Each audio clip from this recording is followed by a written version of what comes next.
Hi everyone, so today in this new tutorial I'm going to show you how to work with JSON files. It will be a very general tutorial. I'm not going to explain here about all the available models. I'm going to show you only a simple basic JSON file and another example with the internal items to use the for loop, and some nice tip how you can give some visibility over your JSON files when you're working with much bigger files. So let's go and write a code. So the first thing I did is created a small JSON file with these keys and items array which contain another keys.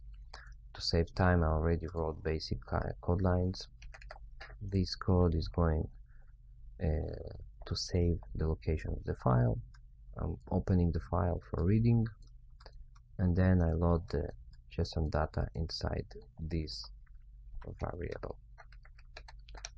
So the first thing I'm going to do is just print the JS data just to see it works. Let me clear it because I worked before. Simple code.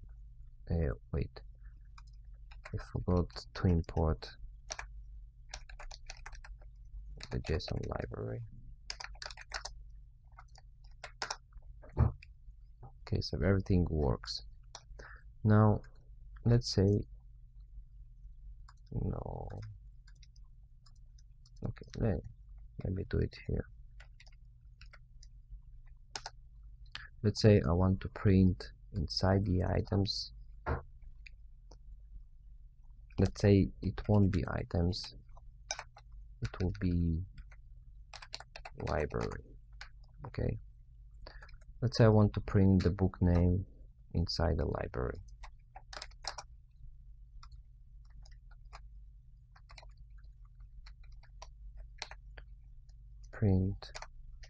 No, the first thing we do is print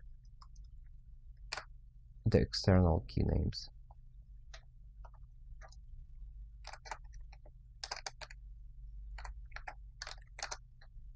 So what you have to do is just use the JS data variable and give it a key name.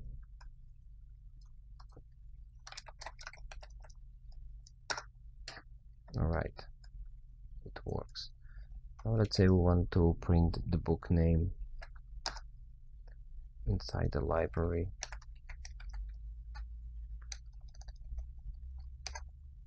In order to do it, you have to type library. This is where you want to look for, and since we have only one book in library, the index will be 0, and then you have to provide again the key name. In our case, book name will be the key name we want to print. So it will look like this.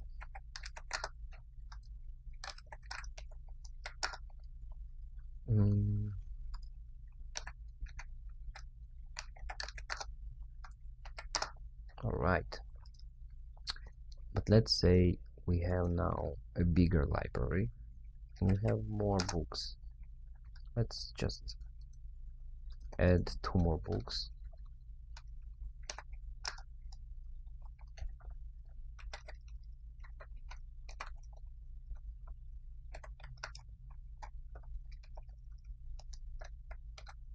Book A, book B with let's say 400 pages, someone B, book A 50 pages, and someone C. So we have 3 books in our library. In order to print each of them, you simply have to use the same code line. Oops. The only thing you're going to change is the index of the book. Most of you who already experienced with coding already understood that this is sort of it's not sort of, it's an array.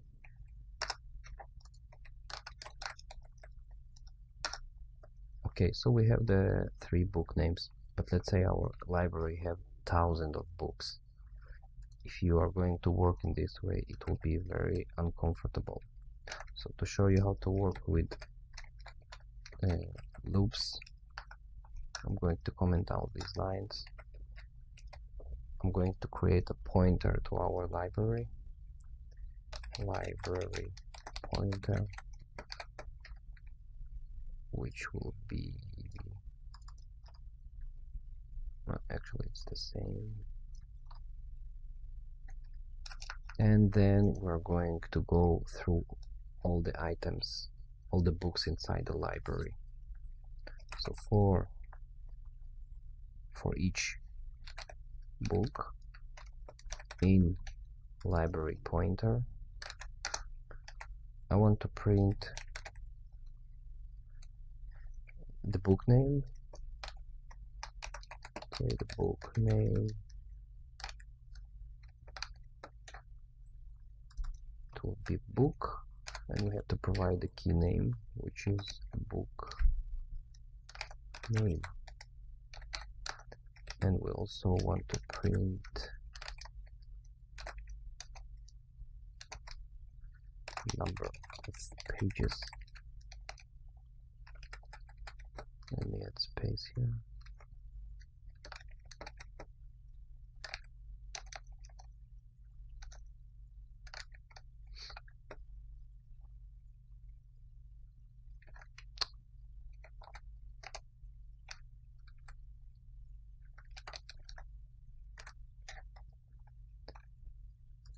What was the key name? Simple pages. Alright, let's see what happens now. So as you can see, in a short few lines of code, we can print out thousands of books, and we actually don't even care how many items we have inside the library. So I just want to give you another tip. Usually you're going to meet much bigger JSON files. In our case, this is a very small file. So if you want to make to see it more visible, I mean more easy for reading, you can just copy paste the content of the JSON file, go to Google, write online JSON parser, and you will get many of them. I usually like to use 2 of these. So just to show you how it works, you just paste the data here, click here, and you see it more visible. Why I like to use it? Because it can easily tell you and show you the key names, and if it has arrays, internal arrays. So in this case, these brackets say we have total 3 objects, and the library, these kind of brackets, means that it's an array, and this array has 3 items inside. I can click and view each of these items. This is the index, and these are the internal items. So I really recommend these tools. Once you will meet much bigger JSON files, you understand how it's easier to use such tools. And this is another tool. You just copy paste the data here, click on the viewer, and the same brackets and the same visibility. This is it, and I hope you like this video. Subscribe the channel, like the video, and see ya the next time.